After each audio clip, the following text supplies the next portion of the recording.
2 Coríntios, capítulo 6, vamos ler aqui a partir do verso... Vamos ler do verso 1, para a gente pegar aqui o contexto. O apóstolo Paulo diz o seguinte: e nós, na qualidade de cooperadores com ele, também vos exortamos a que não recebais em vão a graça de Deus. Porque ele diz: eu te ouvi no tempo da oportunidade e te socorri no dia da salvação. Eis agora o tempo sobremodo oportuno, eis agora o dia da salvação, não dando nós nenhum motivo de escândalo em coisa alguma, para que o ministério não seja censurado. Pelo contrário, em tudo recomendando-nos a nós mesmos como ministro de Deus, na muita paciência, nas aflições, nas privações, nas angústias, nos açoites, nas prisões, nos tumultos, nos trabalhos, nas vigílias, nos jejuns, na pureza, no saber, na longanimidade, na bondade, no Espírito Santo, no amor não fingido, na palavra da verdade, no poder de Deus, pelas armas da justiça que, quer ofensivas, quer defensivas, por honra e por desonra, por infâmia e por boa fama, como enganadores e sendo verdadeiros, como desconhecidos, entretanto bem conhecidos, como se estivesses morrendo e contudo eis que vivemos, como castigados, porém não mortos, entristecidos, mas sempre alegres, pobre, mas enriquecendo a muitos, nada tendo, mas possuindo tudo. Amém? Já oramos, agradecemos a Deus. Eu peço aos irmãos somente a vossa atenção. Amém? Muito bem. O tema proposto para a nossa meditação nessa noite é uma virtude cristã nas tempestades da vida. Amém? Uma virtude cristã nas tempestades da vida. E nada mais, nada menos do que o apóstolo Paulo para trazer para nós, ou melhor, compartilhar conosco as suas experiências, a fim de motivar a igreja, de motivar a nós, né, que submetemos agora a seguir a vontade de Cristo, sabendo das consequências, né, sabendo dos intempéries que nos vêm sobremodo, muitas das vezes de forma intensa, mas que através da palavra do apóstolo Paulo, inspirado pelo Espírito Santo de Deus, ele nos traz palavras motivacionais, né, fazendo com que a gente exerça fé, exerça esperança. O apóstolo Paulo aqui, ele tem uma ideia ao longo deste capítulo de que, primeiro, ele é cooperador de Deus. Ele é cooperador, ele é ministro e, acima de tudo, o apóstolo Paulo, ele é servo do Senhor, assim como nós. Amém? Assim como nós também. E a convicção do apóstolo Paulo aqui é de que ele tem uma missão. Ou melhor, ele está em missão. E uma missão que, dessa missão ele tem tanta convicção que ele tem consigo mesmo a obrigação de transmitir isso aos seus ouvintes. Por isso o apóstolo Paulo constantemente é visto nos seus escritos falando aos irmãos, né, mesmo que ele não conheça alguns, mas ele tem muita afinidade, simplesmente por saber que os seus destinatários entregaram a sua vida a Jesus, que tem ali por desejo de compartilhar a experiência vivida, né, o Evangelho, e expandir o Evangelho do Reino de Deus. Simplesmente por saber isso, alegrava o coração de Paulo. É ele que, uma vez submetendo à vontade de Cristo Jesus, o seu Senhor, passou a ser perseguido, flagelado, passou por privações, mas sempre esteve em mente de que quando eu estou fraco, aí é que eu sou forte. Né? Paulo, que em algumas mensagens do pastor Cleus foi chamado de o rei dos paradoxos. O apóstolo Paulo ele tem isso, porque o que o apóstolo Paulo faz aqui é um comparativo entre o entendimento ou a expectativa humana, do contexto em que ele está ali relacionado, ele compara com a experiência em Cristo Jesus. É isso que o apóstolo faz. Ele olha para a sua vida ao redor, ele percebe qual que é a conclusão humana acerca das coisas, mas ele sabe que agora tem uma outra perspectiva a partir do momento em que ele tem Cristo como seu Senhor. A partir do momento em que ele tem o Espírito Santo de Deus sobre a vida dele, isso muda tudo na vida de Paulo. E deveria mudar na nossa também. Temos em nós, querido, um novo entendimento, ou deveríamos ter uma nova visão acerca das coisas, acerca do mundo. Ou, por exemplo, o cenário que nós estamos vivendo, né, o cenário político, pelo menos. Enquanto ao cidadão comum é exigido avaliar os critérios, né, ou proposta de governo, por exemplo, né, estão limitados a isso, e isso já seria muito bom se, por acaso, as pessoas fizessem, né? Se todo mundo fizesse isso, entrasse lá no site do TSE, olhasse as propostas de governo, fizesse comparações, isso já seria muito bom, né? Já nos, já nos livraria de muitos problemas em questões governamentais. Porém, para o cristão, existe um critério a mais, que é a visão bíblica acerca dos nossos governantes. Ele não simplesmente tem que ter uma boa proposta de governo, ele tem que ter em si também o senso de justiça, ele tem que ter o senso de misericórdia, ele tem que ter também, eles têm que estar pareado com a palavra de Deus. E é claro que dificilmente nós vamos ter algum governante assim. Então o critério que a gente usa é o quê? É o que pelo menos melhor se apareia a isso, porque o governo do crente, na verdade, ele não é socialista, ele não é comunista, ele não é democrático, ele não é monárquico. O governo do crente é teocrático. Quem governa na vida do crente é Deus. Né? E, inclusive, outro dia falamos a respeito disso, que se for da vontade de Deus que o outro lado ganhe, então, para o nosso, vamos dizer assim, para a nosso entendimento, deveria ser que Deus está entregando a nação aos ímpios como vara de juízo, para que a sua igreja desperte. Esse é o nosso entendimento. Observe que o cristão tem que ter um entendimento diferente das pessoas do mundo. E é exatamente isso que o apóstolo Paulo faz em todas as suas cartas. E o cristão precisa compreender desde cedo, desde a sua tenra caminhada, qual é o seu ministério, aquilo que ele realmente é. Olha a mensagem que a irmã Clay trouxe para nós ontem. Quão importante foi para entender qual que é o seu lugar, para que você foi chamado, qual é o dom que Deus te deu. É isso que a igreja deveria buscar, para que ele seja eficiente e cooperador na expansão do reino de Deus. Esse é o nosso entendimento.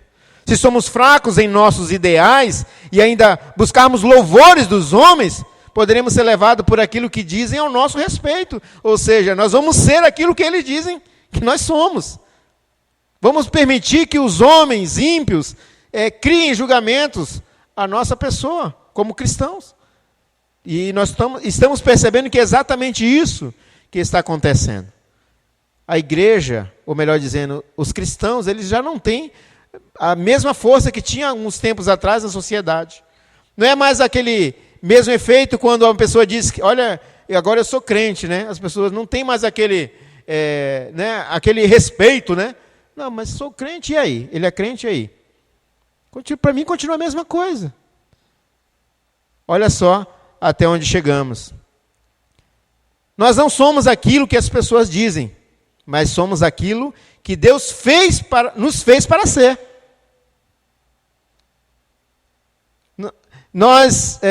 Paulo recebeu isso e comparou as coisas que sofria e o que seus opositores diziam a seu respeito com aquilo que ele sabia que ele era. E Paulo sabia o que ele era, a posição que ele ocupava por causa da graça de Deus que alcançou a sua vida. A pergunta para nós é: a graça de Deus alcançou a sua vida? Se ela alcançou, querido, então nós temos um lugar importante no reino de Deus. Se ela te alcançou, então agora foi-lhe atribuída uma responsabilidade que outro não tem. Você é cooperador no reino de Deus. Você é ministro de Deus. Você é embaixador de Cristo. Títulos que homens comuns não podem ter. O apóstolo Paulo era tratado como mentiroso, mas ele sabia que ele falava a verdade. Ele tinha convicção daquilo que ele era. Era apontado como um desconhecido, mas ele sabia que os irmãos de Corinto o conheciam muito bem. Muitos diziam que ele estava morto, mas ele continuava vivo servindo a Deus. E apesar de sofrer duros castigos, ele não havia sucumbido. Ele às vezes ficava triste, natural. Somos humanos, somos pessoas, temos sentimentos, mas repentinamente somos levados a olhar para o alto, porque é de lá que vem o nosso socorro. Apesar da sua pobreza, né? Porque o apóstolo Paulo abriu mão de tudo que ele tinha para pregar o evangelho, aparentemente não possuía nada. Apesar da sua pobreza, ele podia enriquecer as pessoas com as riquezas da graça de Cristo. É isso que ele diz aqui, né? No verso 10 do capítulo 6, entristecido, mas sempre alegres, pobres, mas enriquecendo a muitos. E o apóstolo Paulo não estava distribuindo a sua riqueza, estava pregando o evangelho. Ele tinha tudo. Nós temos tudo. E Cristo em nós é a esperança da glória. Com Ele somos mais que vencedores. Então, apóstolo Paulo, entendendo tudo isso, ele escreve aos seus destinatários, aos seus ouvintes, os chamando para esse entendimento e para um compromisso. Ele chama os seus ouvintes a um compromisso como ministros do Evangelho, mas não para o seu próprio benefício. E ele já havia provado isso através da sua vida, através das suas experiências. Porque se fosse outro, ou melhor dizendo, se fosse eu, ou se fosse um de nós, né? No primeiro empecilho, nós de repente já poderíamos parar e pensar, o que eu estou fazendo aqui? Na primeira perseguição, a gente ia dizer, opa, isso aqui não é para mim não, eu podia estar em casa, meu sofazinho, assistindo Netflix. Se alguém levantasse uma pedra contra nós, aí poderíamos dizer assim, opa, não estou aqui para isso não, se for assim é melhor eu paro por aqui. Vamos viver nossa vida em paz, porque parece que é esse tipo de filosofia que a igreja tem adotado nos dias de hoje.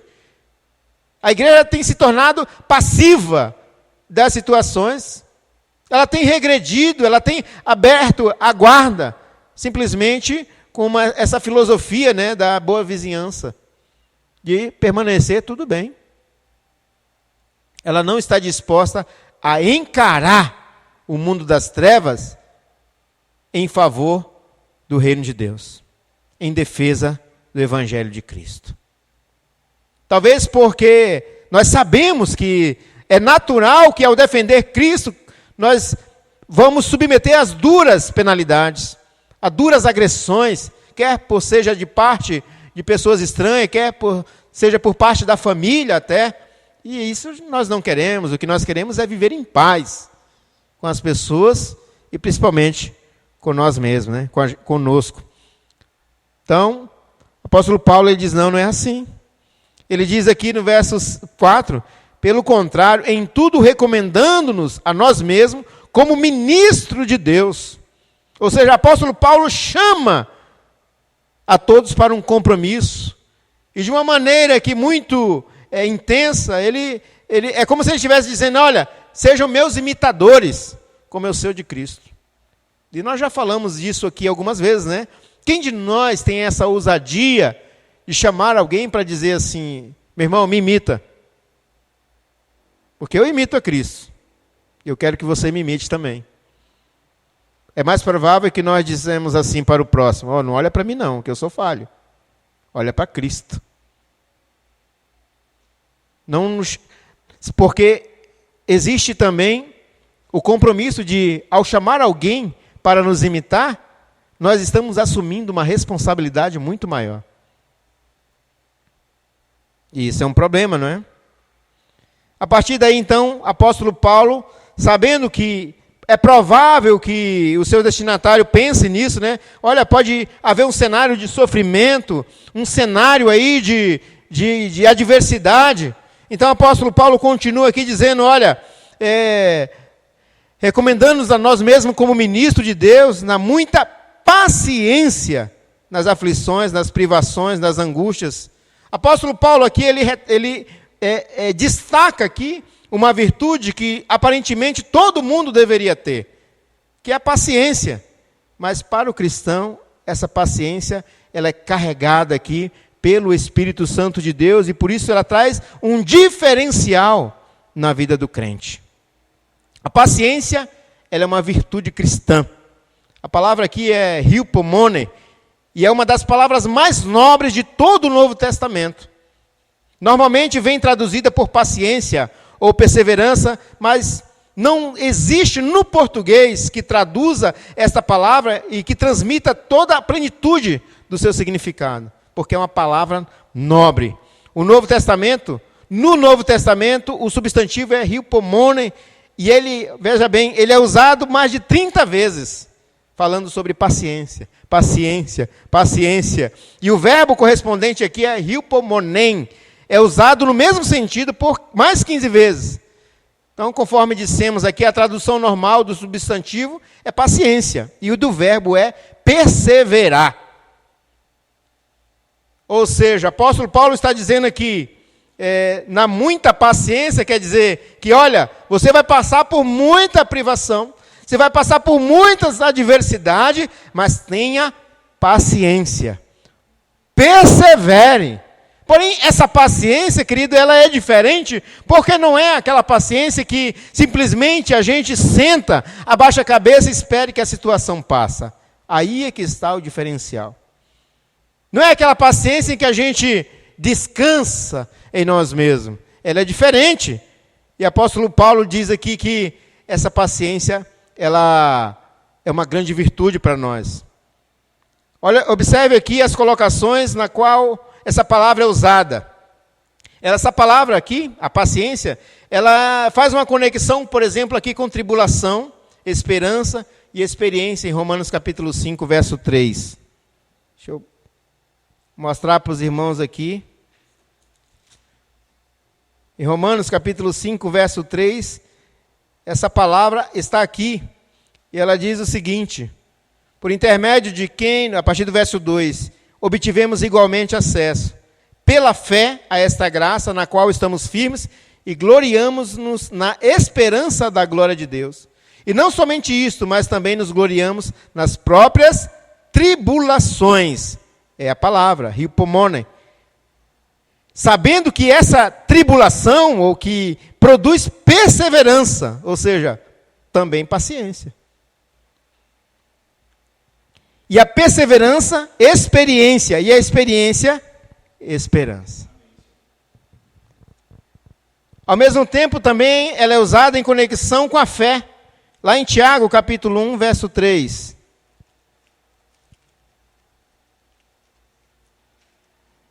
Não vou conseguir. Se alguém achar aí, pode ler, por favor.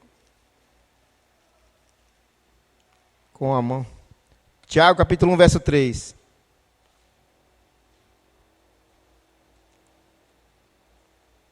Sabendo que a aprovação da vossa fé, uma vez confirmada, produz perseverança. Perseverança. A provação da nossa fé. Quando que a nossa fé é aprovada, querido? Não é nos momentos da adversidade? É quando a gente olha ao derredor e parece que nada responde à nossa pergunta. Nada consegue nos dar força, segurança. O único caminho que nos resta é o exercício da fé em Cristo Jesus. E ao nos submetermos a isso, essa fé produz perseverança. Olha aqui que significado essa palavra nos traz. Ela é vinculada também com alegria.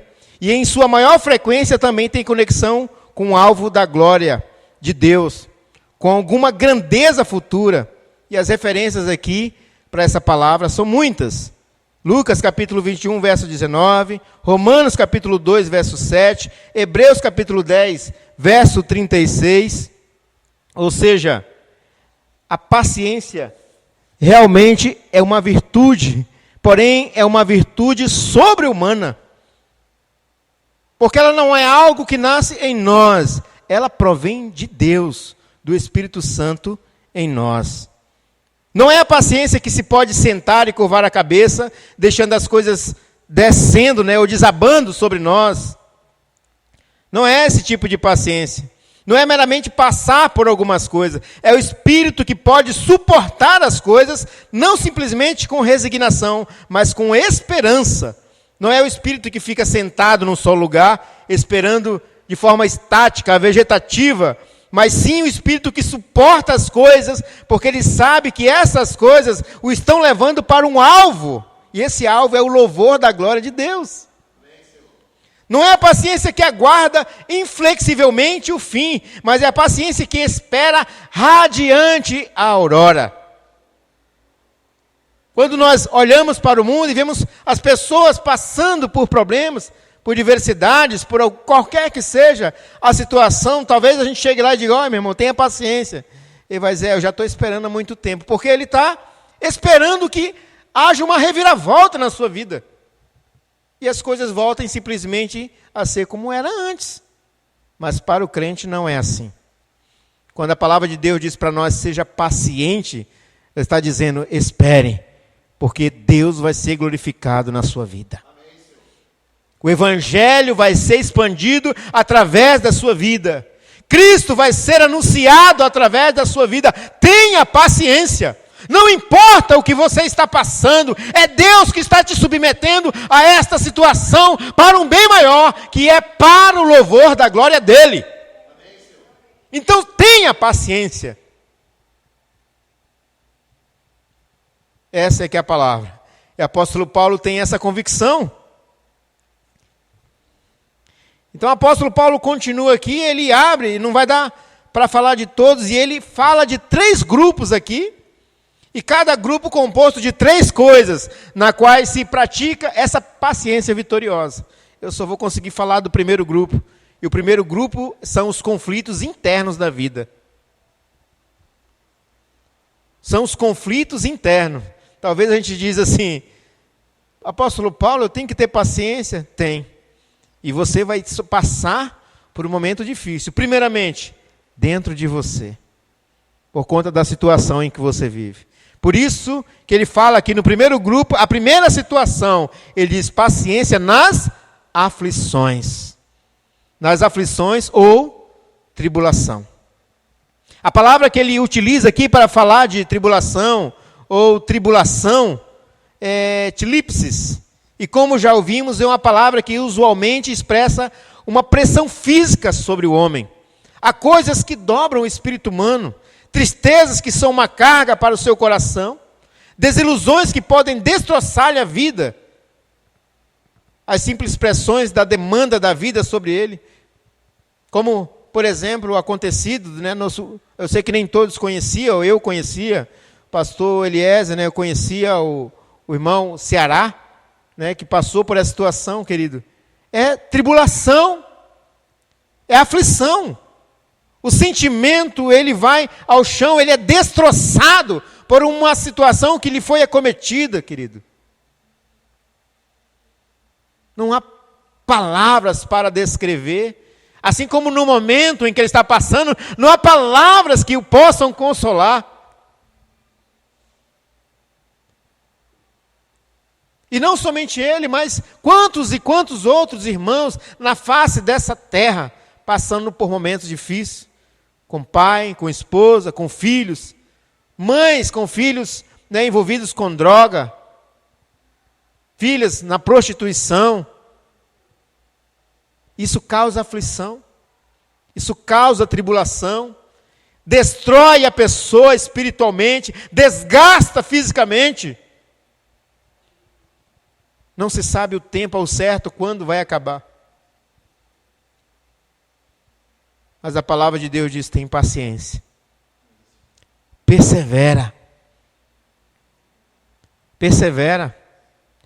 Porque tudo isso está condicionado e relacionado às coisas desse mundo.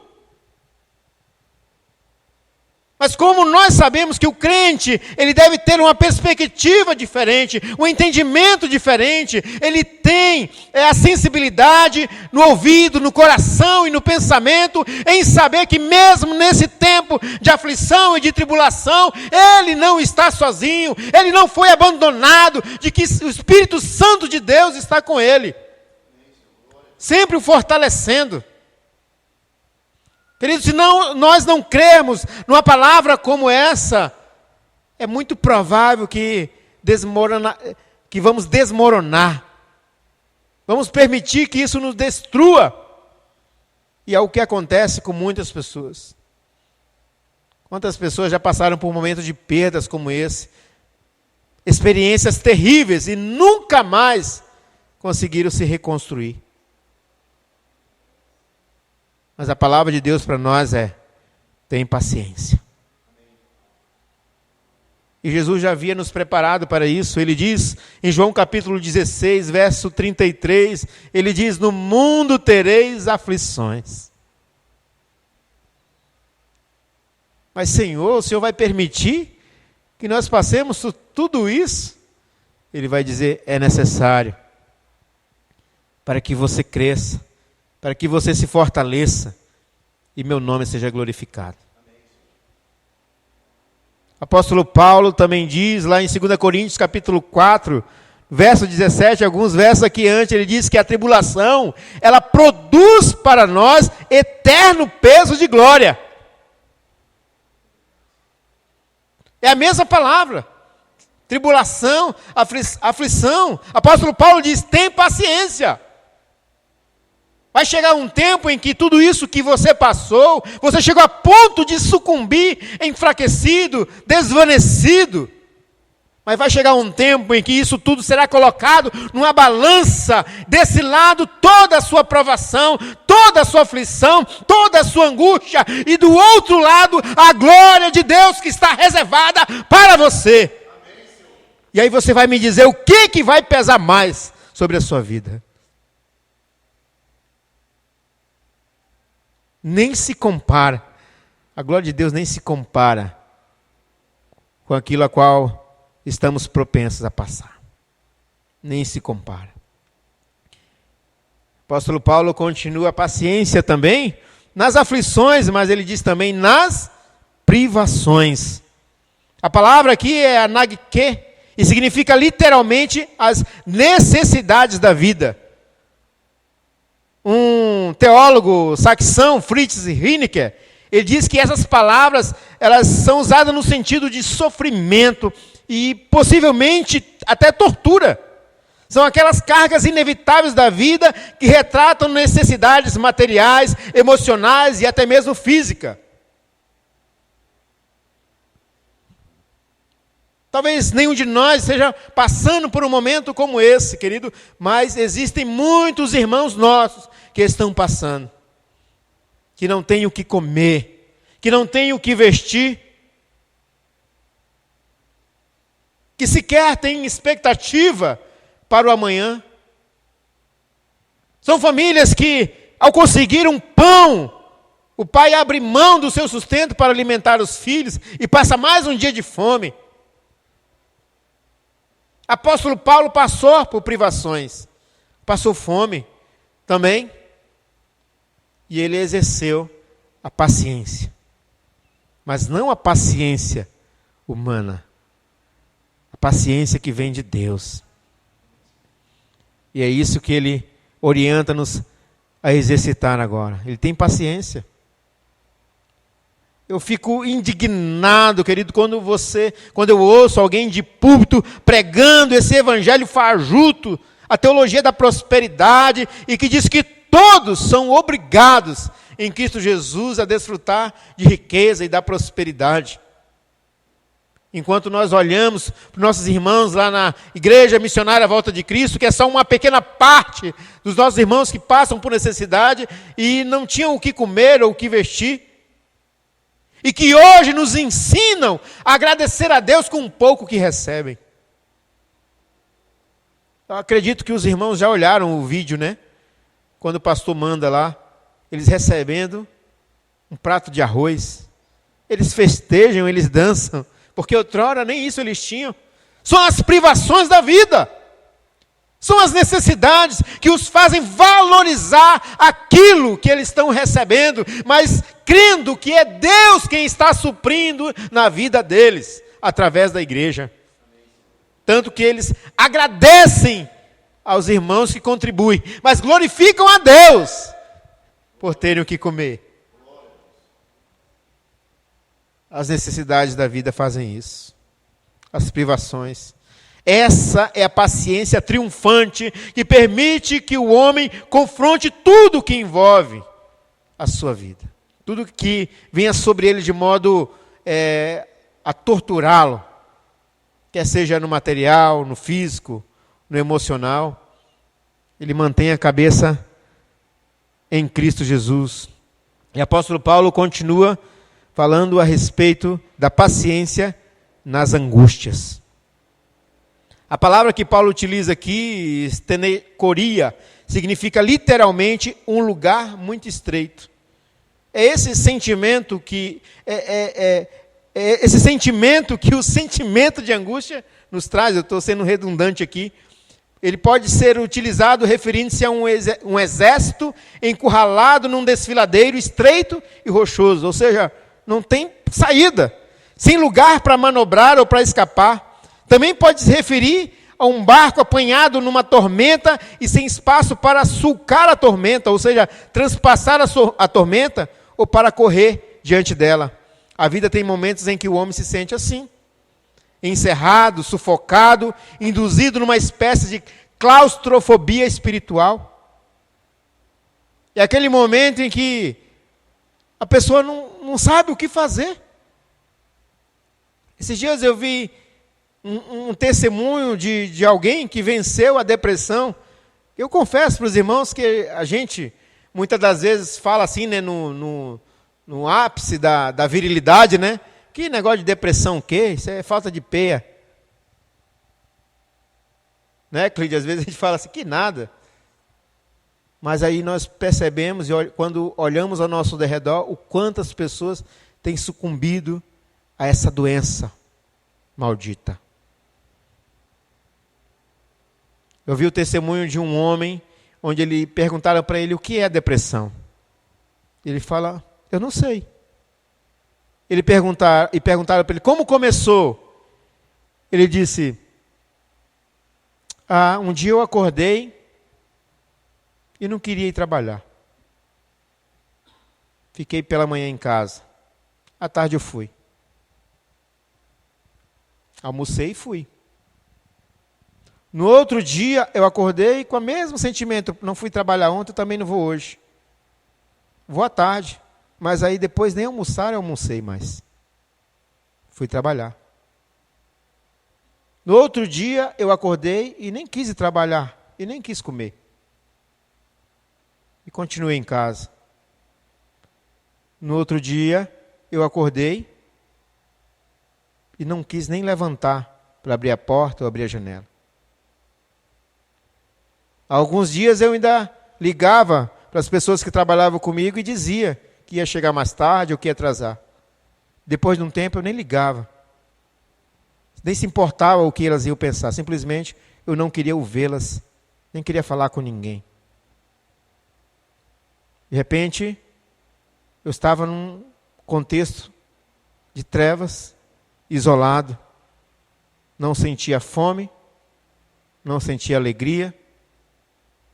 Se as contas viessem, eu também não me importava mais. E quando percebi, estava afundado nesse cenário. Não tem saída. Estava encurralado.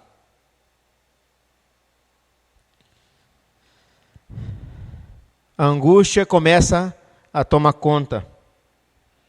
Sentimentos, eles começam a vir à tona e a cabeça começa a se encher de pensamentos. Não mais os pensamentos voltados para momentos de alegria em que passou outrora.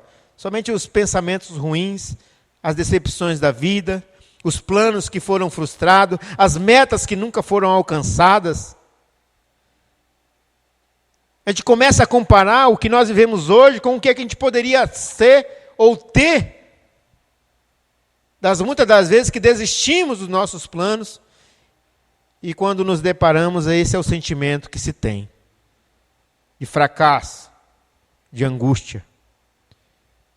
E aí as pessoas começam a alimentar o sentimento de que não faz mais sentido permanecer ou continuar.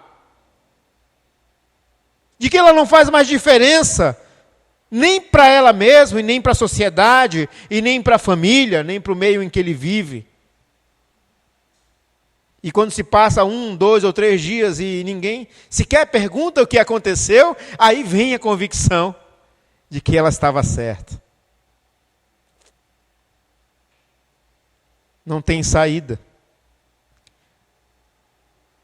Mas para o cristão é diferente. A palavra de Deus diz: tem bom ânimo.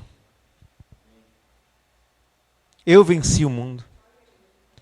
Quando Jesus diz eu venci o mundo, ele não está falando simplesmente do diabo, o Satanás. Ele está falando de tudo aquilo que vem sobre a nossa vida tentando nos destruir. Quer seja no pensamento, quer seja no físico, quer seja pessoalmente. Tudo aquilo que vai contra a vontade de Deus para a nossa vida. Isso é o mundo, é o sistema tentando destruir a vida do cristão. Ou você acha que o apóstolo Paulo não teve um momento em que ele pensou, dizendo, o que eu estou fazendo aqui? Eu poderia continuar fabricando e vendendo tendas.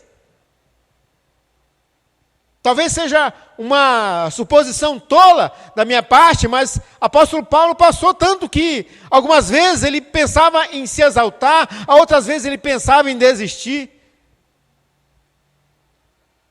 Mas quando ele voltou o seu pensamento para a maior experiência que ele teve na vida dele, que foi o seu encontro com Cristo, ele considerou tudo aquilo que fazia parte da vida dele do passado como esterco. Ele fala, nada disso faz parte de mim. E ele não fala simplesmente relacionado aos seus bens materiais.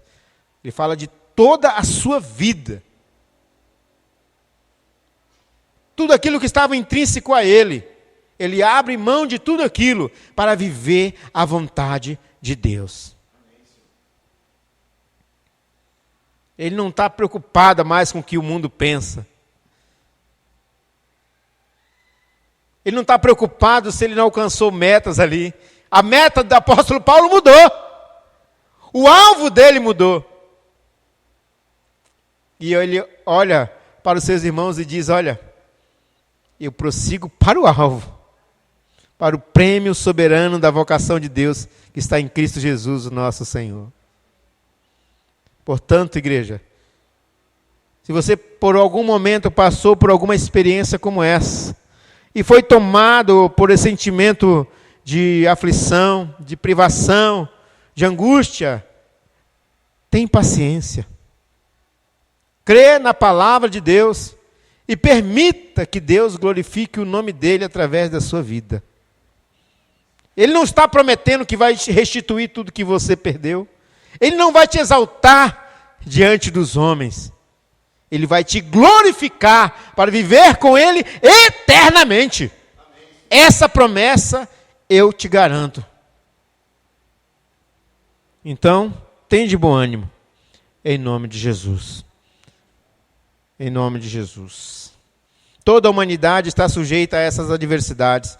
Mas somente o crente tem a virtude da paciência. Ou melhor, o Espírito Santo, que é a fonte dessa virtude, para ajudá-lo a suportar, a vencer e a glorificar a Deus através da sua vida. E esse é o nosso ministério. Esse é o tempo oportuno, como disse o apóstolo Paulo, para permitir que o poder de Deus se manifeste através da nossa vida para o mundo. Amém? Essa é a palavra que eu quero compartilhar com a igreja. Deus abençoe, em nome de Jesus.